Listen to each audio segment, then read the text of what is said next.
banyak masyarakat yang mengeluhkan ketika mendapatkan tonjokan. Tapi kalau tidak diadakan tonjokan nanti dirasani, dibilang tidak umum. Sedangkan kalau ditonjok nanti pada mengeluh, jadi serba bingung. Itu solusi pun Pak. Pertanyaan yang mengkali masih perihal tonjokan. Kebanyakan tradisi sumbangan itu dikaitkan dengan berhutang. Misal sekarang nyumbang 200.000, besok juga harus mengembalikan 200.000. Itu termasuk hutang atau menyumbang? Baik, terima kasih. Ini terkait budaya sumbangan atau tonjokan. Sebenarnya ini nyun sewu Bapak Ibu ingkang minulya, kalau tidak memberatkan ini termasuk budaya ingkang sae. Nabi ngendika tahadu tahabbu, saling memberi hadiah, saling mencintai. Nah, saling memberi hadiah niku sae, tetapi mengukur kemampuan. Wis ngerti mampune 50.000 ngenai 200.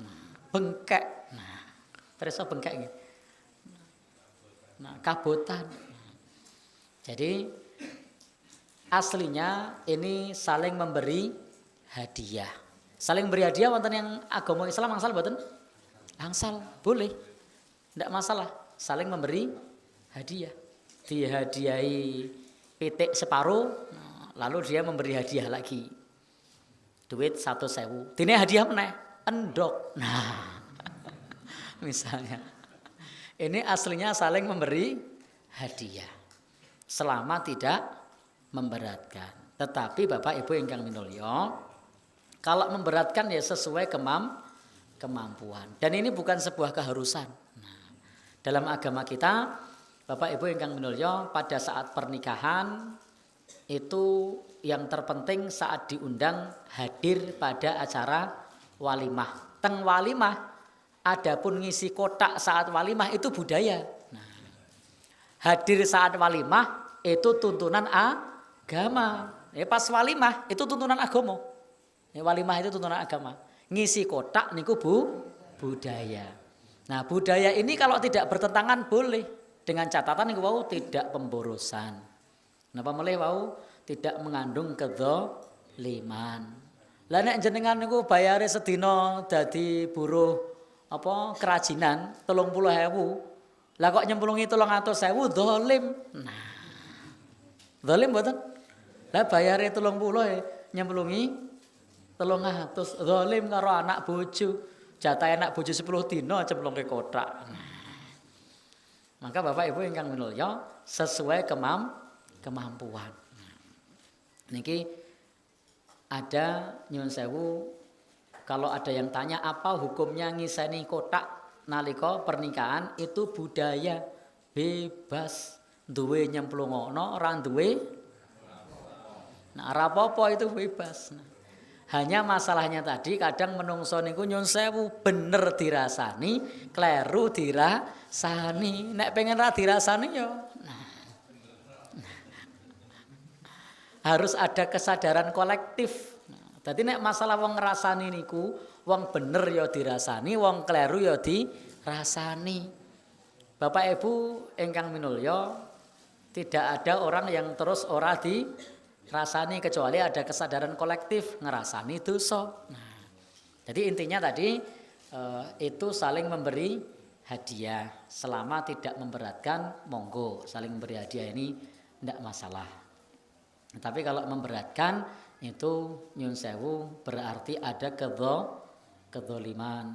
Wonten apa melih selain kedzaliman? Nah, yang kedua tadi dianggap sebagai hutang. Ini gharar. Nah, kok gharar? Ora jelas kapan le nyarutan. Nah, iya toh? Kemudian nanti kalau kena inflasi tahun 70 dia nyumbang. Nah, misalnya tahun 70 nyumbang 10.000, tahun saiki ya balik ke 10.000. Jadi maka Bapak Ibu, maka dalam hal budaya yang semacam ini hukumilah sebagai saling memberi hadiah. Jangan dihukumi hutang. Karena kalau dihukumi hutang nanti berat di akhirat. Nah, abot.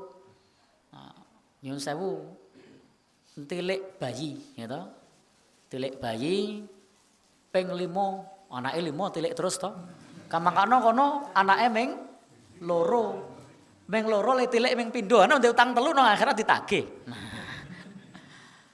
Ini saling memberi hadiah. Oh, ono sik lahiran kasih hadiah. Nah. Ini ndak masalah, tetapi nek dihitung hutang itu nyun sewu. Nanti bebannya berat sudah. Akadnya akad sosial, tabaruk. Jangan diakad hutang. Yang namanya sosial niku akad suka rela. Maka dalam masalah tonjokan, tilik bayi, tilik wong loro niku dihukumi akad tabarruk, akad sosial. Niat pokoknya nyumbang ikhlas, bali ra bali wis ikhlas, ilang. Niatnya begitu. Maka ini ndak masalah.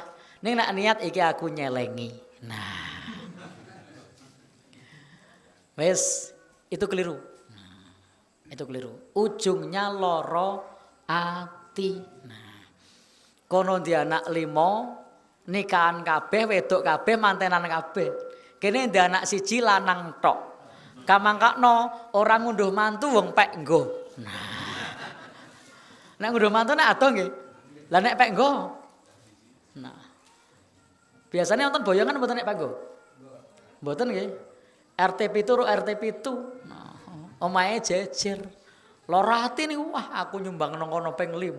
Nah, aku rati sumbang. Nah, maka jangan dihukumi hutang. Tetapi menika dihukumi sebagai akad sumbangan sosial, suka rela, memberi hadiah. Nah, kalau niatnya seperti itu ndak apa-apa. Maka harus mengukur kemampuan. Nek jenengan nyun sewu sebagai buruh kerajinan aja dipadhakke karo pejabat eselon. Nah, nek tumpakane roda loro aja dipadhakke tumpakane roda 4. Nah, ya cetha beda wong nek tuku sing roda loro niku ya nyun sewu umpama tuku bensin. Bensine pinten, Pak? 20.000. Nek Pajero Sport kebak pinten? Nah, 1 juta. Sekali ngisi bisa 1 juta itu. Nah, ngisi sekali lho niku. Nah, wah kok arep dipadhakke wah kono nyumbang 500 tiru-tiru. Nah, yang mboten saged. Sehingga Bapak Ibu dalam masalah ini aslinya ini saling memberi hadiah, aslinya tabarruk, tapi kalau kemudian budaya yang sudah berubah maka harus diingatkan bahwa ini akad sosial. Nek perlu malah Pak RT ngumpulke Pak Dukuh dikumpulke wis disepakati sakniki kuwate pira. Nah, jadi lebih enteng di Jawa Tengah itu ada sumbangan cuma 20.000. Nah, 15.000. Ada wis disepakati di sana bahwa kotak itu loh beras 5 kilo. Jadi kabeh nggo beras. Nah, itu lebih enak, enteng. Oh, beras 3 kilo. Nah, ada yang seperti itu. Sehingga urunnya lebih mudah. Nah, maka monggo intinya akadnya akad sosial, bukan akad hutang. Berat nanti. Bisa zalim pula. Nah, wallahu alam bishawab.